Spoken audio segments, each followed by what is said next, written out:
अस्सलामुअलैकुम राव वॉइस के दोस्तों। मैं हूं आपका होस्ट और आज जो कहानी मैं आपके लिए लाया हूं ये कोई फर्जी दास्तान नहीं बल्कि पंजाब की मट्टी में दफन एक ऐसी सच्ची घटना है जिसे सुनकर आज भी उस इलाके के लोगों के रोंगटे खड़े हो जाते हैं। दोस्तों, पंजाब की सर्दियों की धुंध और कच्चे रस्तों का अपना ही एक अजीब सा खौफ होता है। रात के सन्नाटे में जब आप अकेले हों तो आपको अक्सर वो चीजें भी महसूस होने लगती हैं जो इस दुनिया की नहीं होती। दिल थाम लीजिए क्योंकि आज की कहानी आपकी नींदें उड़ाने वाली है। ये वाकया 2012 की आखिरी सर्दियों का है।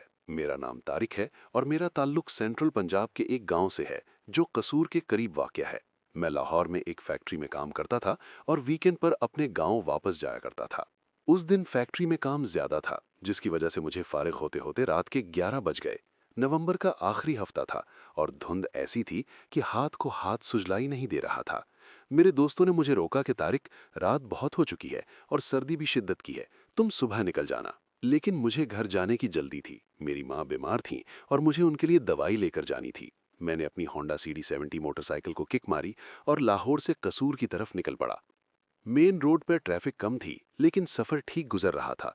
जब मैं गांव के करीब पहुंचा तो देखा कि मेन रोड पर कोई कंस्ट्रक्शन का काम हो रहा था और रास्ता बंद था। अब मेरे पास दो रास्ते थे। या तो मैं 15 किलोमीटर लंबा चक्कर काट कर जाता या फिर नहर के साथ साथ जाने वाले उस कच्चे रास्ते से गुजर जाता जो सीधा मेरे गांव के पीछे निकलता था। बचपन से उस रास्ते के बारे में बुजुर्गों से कई डरावनी बातें सुन रखी थीं कि रात के वक्त वहां से कोई अकेला नहीं गुजरता। लेकिन उस वक्त जवानी का खून था और फिक्र माँ की थी। मैंने बिस्मिल्लाह पढ़ी और बाइक नहर वाली कच्ची पगडंडी पर डाल दी। नहर का रास्ता शुरू होते ही जैसे माहौल ही बदल गया। वहां धुंध इतनी घनी थी कि बाइक की हेडलाइट सिर्फ 2 कदम तक की रोशनी दे रही थी। सन्नाटा इतना गहरा था कि मुझे सिर्फ अपनी बाइक के इंजन की आवाज और नहर में बहते हुए पानी की आवाज सुनाई दे रही थी। दोनों तरफ ऊंचे ऊंचे कमाद यानी शुगर केन के खेत थे। सर्दी मेरी हड्डियों में उतर रही थी। तकरीबन 10 मिनट का सफर तय करने के बाद अचानक मेरी मोटरसाइकिल को जैसे किसी ने पीछे से झटका दिया। इंजन ने अजीब सी आवाज निकाली और बाइक बंद हो गई। मैंने ब्रेक लगाई और नीचे उतरा। धुंध और रात के उस घुप अंधेरे में अकेले होना ही सबसे बड़ा अजाब लग रहा था। मैंने बाइक को कई किक मारे, स्पार्क प्लग चेक किया, पेट्रोल देखा, लेकिन बाइक स्टार्ट होने का नाम नहीं ले रही थी। तभी मुझे हवा में एक अजीब सी बदबू आई, जैसे कई दिनों से कोई जानवर मरा पड़ा हो और उसका गोश्त सड़ रहा हो। मैंने अपनी नाक पर रुमाल रखा। चारों तरफ घुप अंधेरा था। अचानक मेरी नज़र खेत की दूसरी तरफ एक रोशनी पर पड़ी। वो रोशनी किसी लालटेन की लग रही थी और वहां एक पुराना सा कच्चा डेरा नजर आ रहा था। मैंने सोचा कि शायद किसी जमींदार का डेरा है। वहां कोई ना कोई मुजारा यानी वर्कर जरूर होगा जिससे मैं मदद मांग सकता हूं या कम से कम आग के पास बैठकर थोड़ी सर्दी दूर कर लूंगा। मैं अपनी बाइक को घसीटता हुआ उस डेरे की तरफ बढ़ने लगा। डेरे का लकड़ का बड़ा दरवाजा आधा खुला था। अंदर से आग के जलने की रोशनी आ रही थी। मैं बाहर खड़े होकर आवाज लगाई, भाईजान, कोई अंदर है? ओ भाई! कुछ देर खामोशी रही। फिर अंदर से एक भारी और अजीब सी खुरखुरी आवाज आई, आ जाओ अंदर, दरवाजा खुला है। मैं अंदर दाखिल हुआ। सहन के बीच में आग जल रही थी और उसके पास एक लंबा तड़ंगा आदमी बैठा था। उसने अपने ऊपर एक मोटी सी भूरे रंग की लोई यानी शॉल लपेटी हुई थी, जिसकी वजह से उसका चेहरा ठीक से नजर नहीं आ रहा था। अस्सलाम वालेकुम, मैंने डरती हुई आवाज में कहा।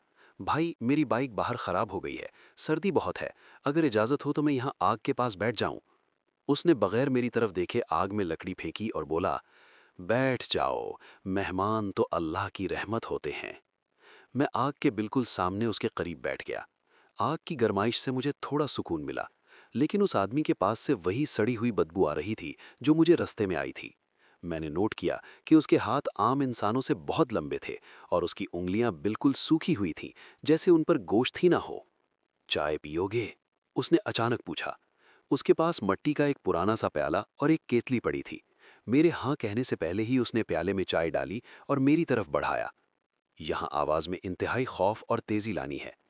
जब मैंने चाय का प्याला पकड़ने के लिए हाथ आगे किया तो मेरी नजर उस आदमी के पांव पर पड़ी जो आग की रोशनी में लोई से बाहर निकल आए थे। दोस्तों, वो पांव किसी इंसान के नहीं हो सकते थे। उसके पांव आगे की तरफ नहीं बल्कि पीछे की तरफ मुड़े हुए थे। उसकी एड़ियां आगे थीं और उंगलियां पीछे। मेरा खून जैसे रगों में जम गया, मेरी सांसें रुक गईं। उसी वक्त उस आदमी ने अपना चेहरा मेरी तरफ उठाया। उसकी आंखों में पुतलियां नहीं थीं, वो बिल्कुल सफ़ेद और डरावनी थी। उसके होठों पर एक अजीब और मकरूह सी मुस्कुराहट थी और उसने आवाज़ निकालते हुए कहा, क्यों तारिक, चाय नहीं पीनी? मेरा नाम। उसे मेरा नाम कैसे पता था?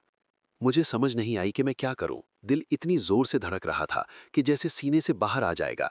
मैंने कांपते हुए हाथों से प्याला वहीं जमीन पर रखा और हकलाते हुए बोला, मुझे याद आया, मेरी बाइक की चाबी लग गई है वहां, मैं अभी लाया।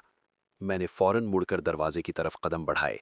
अभी मैंने 2 कदम ही उठाए थे कि पीछे से एक ऐसी भयानक हंसी की आवाज आई जो आज भी मुझे रात को सोने नहीं देती। वो इंसानी हंसी नहीं थी, बल्कि कई जानवरों के रोने और हंसने का मिक्स थी।